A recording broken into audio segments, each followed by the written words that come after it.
Mandar entregar esse papel.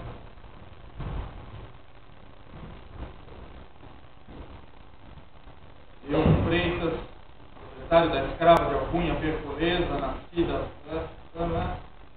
que ao evadir-se das terras em Juiz de Fora, largou-me prejuízo estimável em 500 mil réis. O que me faz, João? Que brincadeira é essa? Bruno vai dizer aos homens que ela aqui se encontra com efeito. Vai, homem!